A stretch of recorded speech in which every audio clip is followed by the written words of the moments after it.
listen, to be honest with you, he brought a lot of light that I didn't know about when it came to the sanctioning fees. And it seems like one big extortion game. I seen Floyd say it before, belts collect dust, the money is what really matters. As long as he gets his money and everything else, I think we already know he's a perennial world champion, probably the pound-for-pound champion right now. So it doesn't really matter about the belts, even though you want the belts. Terence Crawford, standing at the absolute summit of the boxing world, just shocked the entire sport, but not with punches. He's made it loud, bold, and crystal clear. He is not handing over a $300 zero ransom for a belt he already earned, telling the WBC to flat out kick rocks. And he isn't alone in this rebellion. Hip-hop legend Cameron has stepped forward to defend him, exposing this entire sanctioning fee setup for exactly what it resembles, an extortion scheme. This isn't a minor disagreement, it's an outright uprising. And Crawford is proving that in 2025, the fighter holds the value, not the hardware. Terence Crawford is no longer undisputed, and the reason why is everything that's wrong with boxing. The WBC has stripped Terence Crawford of his belt. Was he defeated? No, never. Did he test positive for steroids? Of course not. What he did do was refuse to pay them $300,000 for basically existing. Sanctioning bodies are the people who own all the belts. WBC, WBO, WBA, IBF. They're famously corrupt, make rules that make no sense, create mandatories, have rules that apply more to some fighters and less to others, and they deserve no money. In early December, the news broke that the WBC officially stripped Terence Crawford of his super middleweight title. Usually, you lose a belt because you got outboxed or knocked out. Crawford lost his because he refused to send a $300,000 payment to WBC headquarters after beating Canelo Alvarez and securing a massive paycheck. The sanctioning body came calling for their cut. He did not comply with the rules. Then he moves up to super middle and makes the fight of the century, beats Canelo, makes $50 million or around that. The WBC absolutely is not going to charge 3% of such an amount.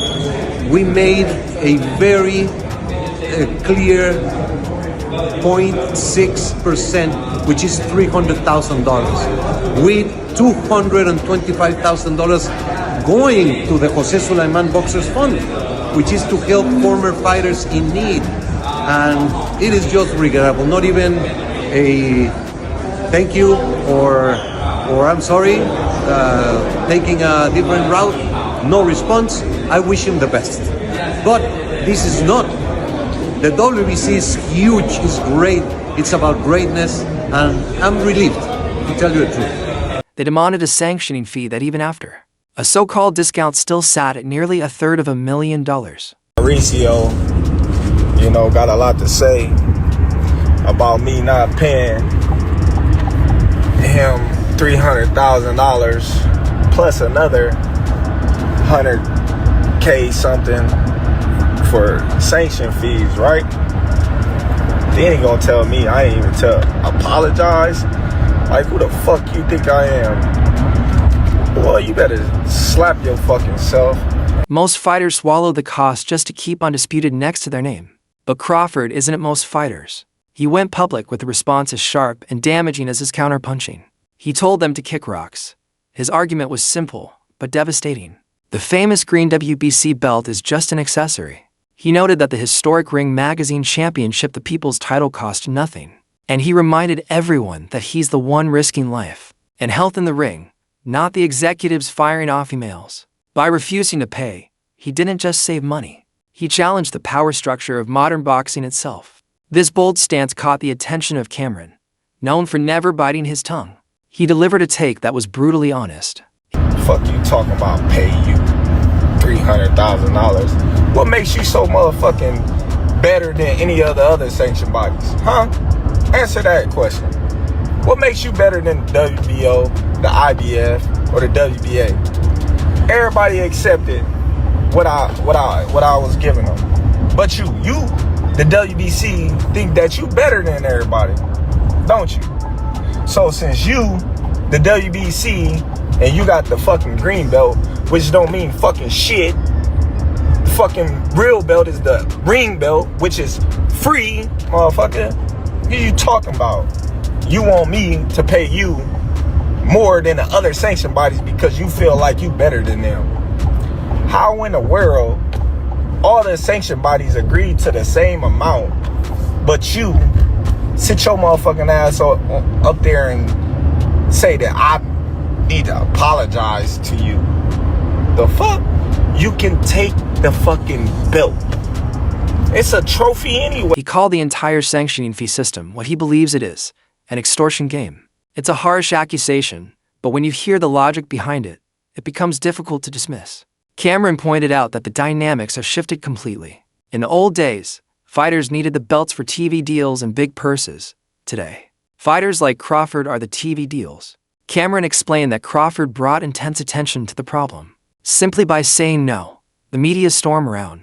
Listen, to be honest with you, he brought a lot of light that I didn't know about when it came to the sanctioning fees. And it seems like one big extortion game. I seen Floyd say it before, belts collect dust, the money is what really matters. So as long as he gets his money and everything else, I think we already know he's a perennial world champion, probably the pound for pound champion right now. So it doesn't really matter about the belts, even though you want the belts. I also seen him post all the belts that he had in his house. So right now, I think it's more about money for him than having the belts in his possession. Him being stripped generated far more buzz than paying the fee ever would have. It backs up Cameron's point perfectly. The organizations need star fighters to validate their belts, but fighters no longer need the belts to validate their legacies. And when someone like Cameron endorses a boxer's business move, it becomes bigger than sports. It becomes a cultural moment. He sees the game clearly. Organizations attach themselves to a fighter's rising fame and demand a percentage of the rewards, despite doing none of the heavy lifting. To strengthen his defense of Crawford, Cameron reached back into history and referenced the philosophy of Floyd Money Mayweather. At the time, people said Floyd was arrogant, but Cameron reveals it was actually a blueprint for independence. Crawford is following that blueprint exactly. He understands that his bank account doesn't change because of a leather strap with a gold plate. With this mindset, Crawford is establishing himself as someone operating far above the belts as sentiment echoed across social media. Floyd, November 4th, you're finally fighting for the undisputed title. I mean, share your thoughts on that. I'm fighting for the WBC title. I'm not fighting for the undisputed title. I'm fighting for the WBC title. Yeah, but if you look at it, he beat the man who was undisputed, the man who beat the man. I only go by stats. I'm not fighting for the undisputed title because I'm not paying 3 sanctioning fees. I'm fighting for the WBC welterweight champion. Sanctioning bodies are panicking because their business model relies on fighters valuing titles. If the pound for pound King decides those titles are worthless, the value collapses instantly. Cameron's commentary connects Floyd's past and Crawford's present, showing this is the natural evolution of the modern prize fighter. I want to say this right now about the sport of boxing.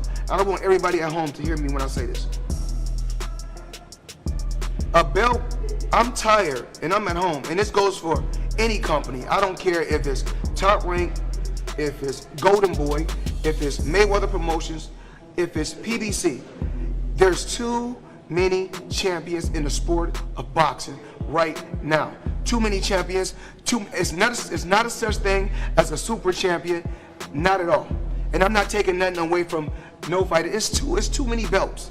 And the reason why is let me tell people what's going on in the sport of boxing, why there's so many different titles and so many different belts. People don't know you have to pay for every belt that you win, there's a sanctioning fee.